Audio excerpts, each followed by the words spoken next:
Hi, my name is Kelly Nestor, and I'd like to welcome you to this tutorial on the multimedia instructional principles of mental animation and signaling or cueing. I'm joined today by comic artist Scott McCloud, whose book Understanding Comics: The Invisible Art illustrates many of the same principles in comic art that also apply to multimedia construction. Scott is going to assist us today with our learning objective of understanding two important multimedia principles and their application to instructional design. First, we'll talk about the principle of mental animation with static images, both single and image series. Then we'll discuss the benefits of using signaling or cueing in multimedia instruction.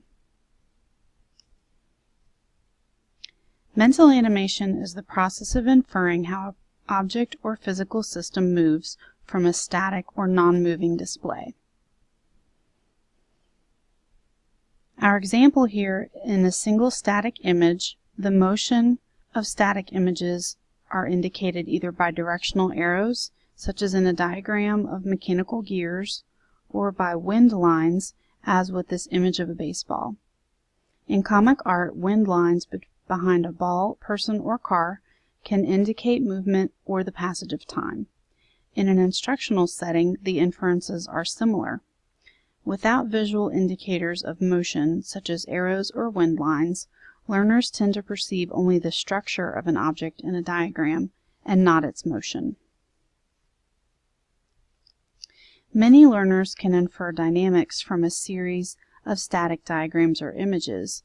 With this series, what do you think is the result? You're right, our martini man ends up drunk.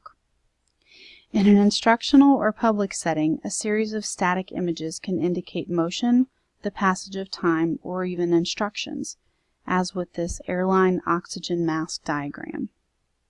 There are two main reasons why mental animation of static images may be more advantageous than dynamic animation. One is the concept of transience, meaning that during animation, each component is only displayed for a short period of time, leaving less opportunity for the learner to absorb and process the information.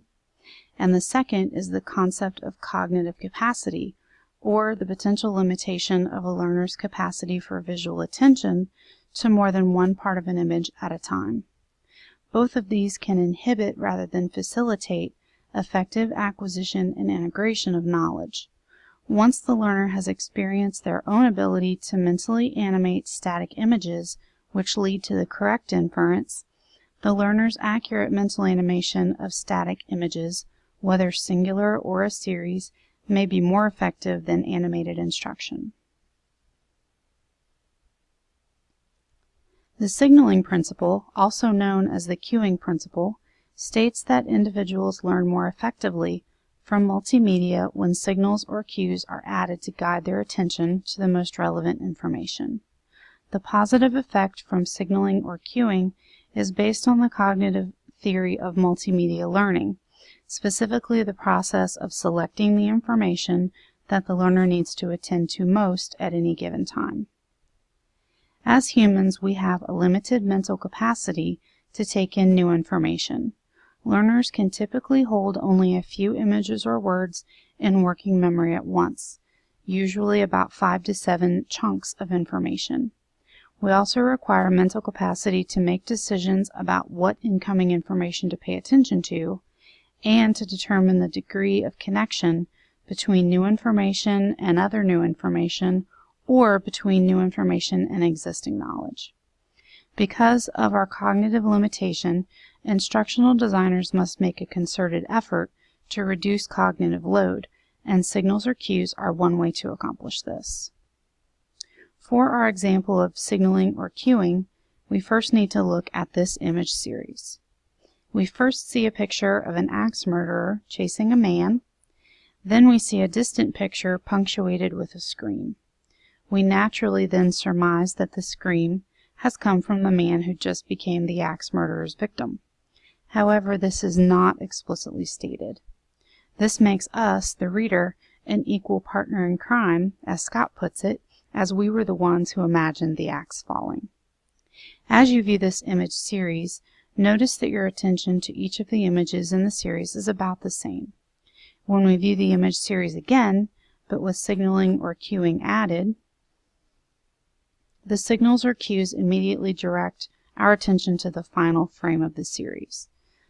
The tools to create this emphasis are twofold: a different color border around the salient image and the shading of less relevant or previously viewed images. Color-based cueing and shading of less or non-relevant areas of an image have been shown to be more effective in multimedia instruction than inserted arrows which point to key information. This is because the arrows create additional visual content, which can increase rather than decrease cognitive load, reducing the learner's overall cognitive processing ability at that moment. In another example of a static image series below, although not as academically inclined as would be an example of machinery or gears, you can sense your own cognitive process of mental animation and almost feel the motion that the artist is trying to convey. Scott refers to the individual images and the space between them as fracturing of time and space, and refers to the cognitive process of mental animation as closure or mental construction of a continuous unified visual reality. His conclusion here immediately brings to mind the constructivist learning theory, also sometimes called discovery learning, which states that the learner constructs new knowledge by encoding new information and making connections with other new information or with existing prior knowledge.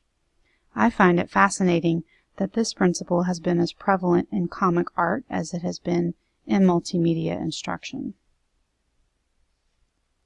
The multimedia principles of mental animation and signaling or cueing, whether used in art or instruction, are tools that can create more dynamic and thus more effective materials which result in deeper understanding of concepts and processes for your learners.